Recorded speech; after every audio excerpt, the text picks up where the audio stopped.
Some people feel life like a passing breeze. You feel it like a wave pulling you under. A small comment stays with you for days. A look, a tone, a silence. They echo inside your chest. If you've ever been told you're too sensitive, too emotional, or too much, this video isn't here to change you. It's here to explain you. People who feel too much are often told they need to toughen up, but psychology tells a very different story. Deep emotional sensitivity is not a flaw. It is a nervous system trait. Your brain simply processes information at a higher emotional resolution. Where others register a feeling and move on, your mind pauses, analyzes, and stores it. This means emotional signals travel faster and stay longer in your system. Research shows that highly sensitive individuals have stronger activation in brain areas linked to awareness, empathy, and meaning-making. You don't skim experiences, you absorb them. Conversations aren't just words to you, they are tone, timing, facial expression, and emotional subtext combined. This depth allows you to understand people in ways others cannot. But it also means you feel the weight of moments others barely notice. The problem is not that you feel too much. The problem is that modern life rewards emotional numbness. Speed, productivity, and detachment are praised, while reflection and sensitivity are treated like weaknesses. But from a psychological perspective, your emotional depth is simply a different operating system. One that values connection over efficiency, meaning over convenience and truth over comfort. You are not broken. You are finely tuned, living in a world that often plays too loud. For many people who feel too deeply, the roots can be traced back to early life. This doesn't always mean trauma in the dramatic sense. Sometimes it means growing up in environments where emotional cues mattered for survival. You may have learned early to read moods, sense tension, or anticipate reactions before words were spoken. When stability was uncertain, emotional awareness became a skill, even a shield. Children who grow up without emotional guidance often learn to manage feelings alone. When no one helps you name, regulate, or release emotions, you internalize everything. Over time, your nervous system adapts by staying alert, open, and responsive. This creates adults who feel intensely because their emotional system never learned when it was safe to rest. You might also have been praised for being mature, understanding, or empathetic at a young age. While those traits seem positive, they often hide a child who learned to carry emotional weight too early. You became good at holding feelings yours and others, without being taught how to set them down. Feeling too much is often not about being fragile. It is about being trained, silently and early, to feel everything. One of the most exhausting aspects of feeling deeply is that your emotions don't stop at your own inner world. You pick up what others carry, often without meaning to. A shift in tone, a forced smile, an unspoken tension in the room can quietly enter your nervous system. While others remain unaffected, you feel it in your chest, your thoughts, your energy. Psychologically, this is linked to high emotional attunement.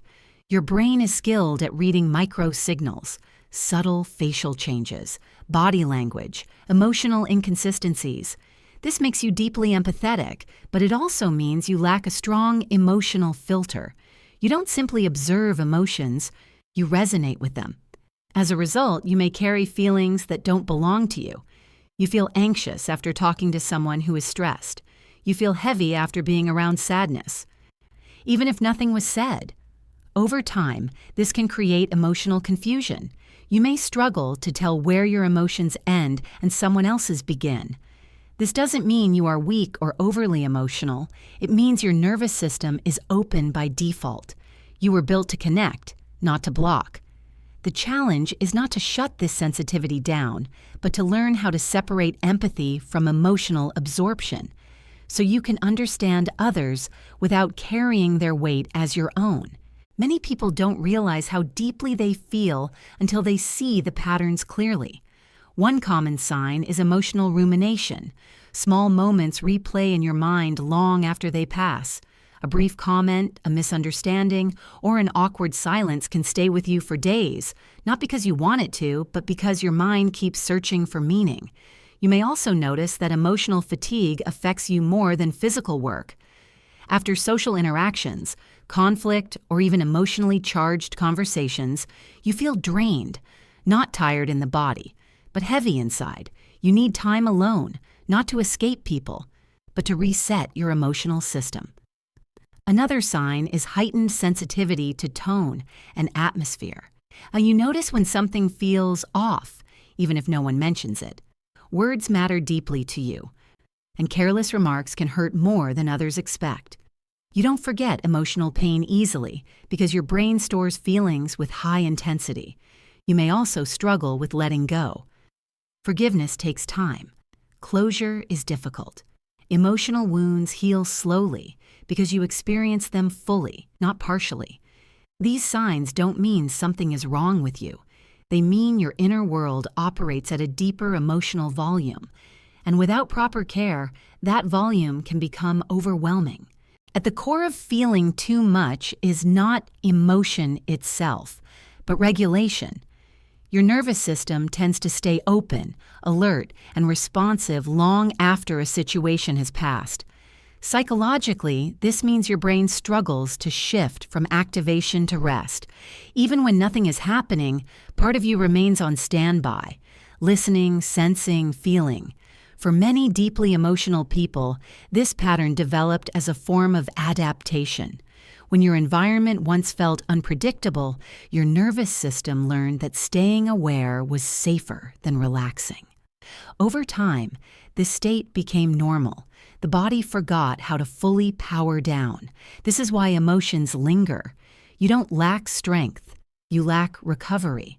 Your system keeps processing because it never received the signal that it was safe to stop. This leads to emotional overwhelm, where even small triggers feel like too much. Not because they are intense, but because your capacity is already full. The problem is not that you feel deeply. It's that no one taught you how to close the loop, how to rest emotionally, how to release what you've already processed. Without that skill, sensitivity becomes exhaustion. Understanding this changes the narrative. You are not broken or dramatic.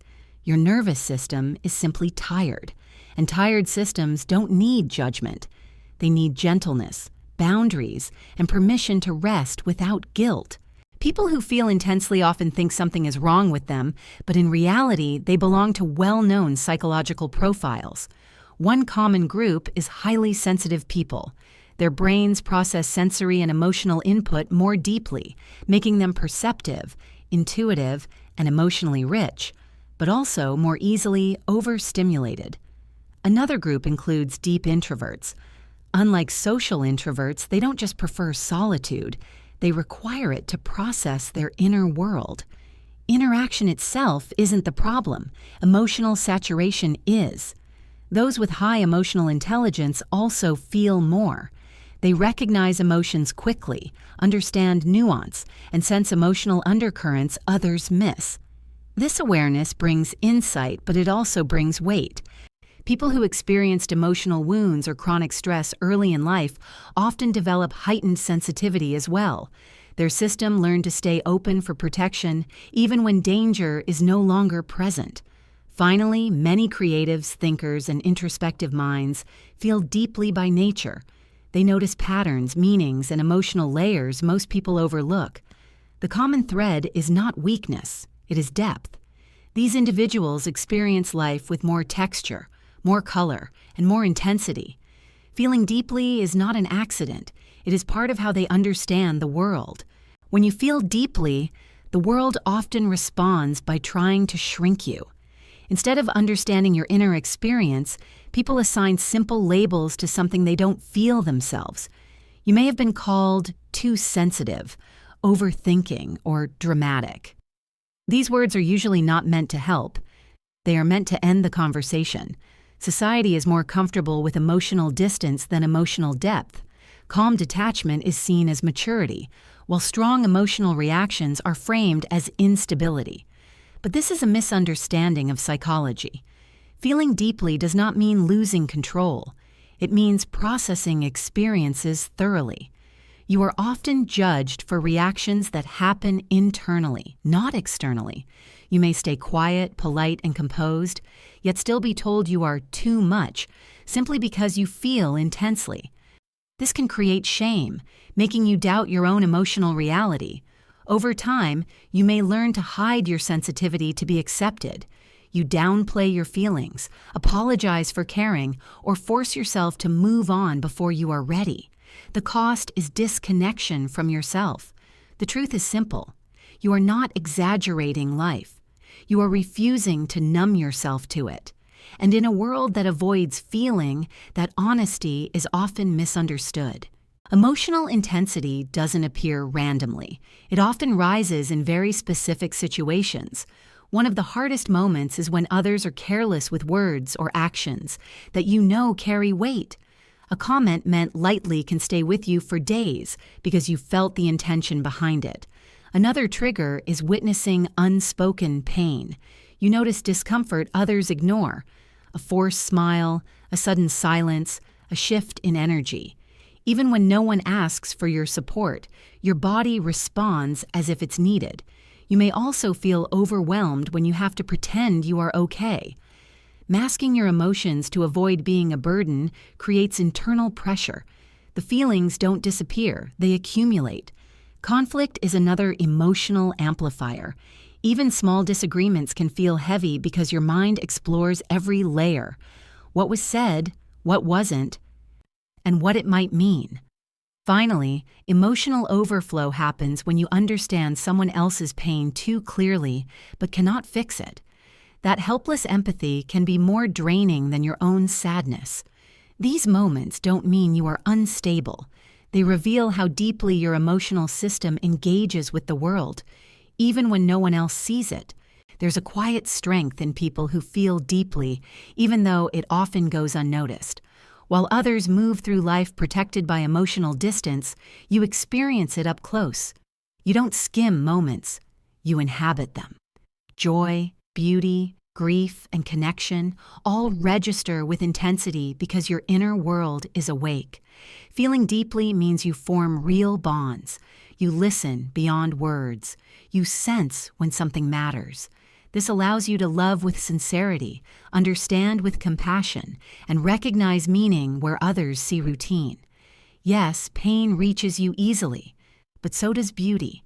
A song, a memory, a small act of kindness can move you in ways others may never experience. Psychologically, emotional depth is linked to strong self-awareness and moral sensitivity. You don't detach easily from what feels wrong or false. That makes life heavier at times, but it also makes it more honest. This depth is a double-edged sword. It cuts when the world is harsh, but it also opens doors to richness, creativity, and genuine connection. Without people who feel deeply, empathy would be shallow, art would be hollow, and understanding would be thin. You are not broken for feeling pain intensely. Pain proves that your inner world is responsive, alive, and engaged. Feeling deeply does not mean suffering endlessly. It means living with your whole nervous system turned on. The goal is not to feel less, it is to feel safely. Living lightly as a deeply emotional person begins with separation. Learn to ask yourself, is this feeling mine, or did I absorb it? That single question can reduce emotional overload more than forcing positivity ever could. Boundaries are essential, even if they feel unnatural at first. Limiting emotional exposure is not selfish, it is maintenance. Quiet time, reduced stimulation, and intentional solitude allow your nervous system to reset. Rest is not avoidance, it is regulation. Externalizing emotion is another key practice. Writing, speaking, or creating helps release feelings instead of letting them circulate endlessly inside you. Expression prevents accumulation. Most importantly, stop apologizing for your sensitivity. Self-judgment adds a second layer of pain that you don't need. You are not failing at life because you feel intensely. You are simply wired differently. You don't need to harden your heart to survive. You need skills that protect it. Emotional depth becomes sustainable when it is paired with self-respect, gentle structure, and permission to step back when the world becomes too loud. You don't need to shrink your emotions to fit into this world. You don't need to harden yourself to survive. Feeling deeply is not a mistake. It is a sign that your inner world is alive. In a time where numbness is mistaken for strength, your ability to feel is rare. Learn to protect your heart, not silence it. Rest when the world becomes too loud, and remember, the right spaces will never ask you to be less.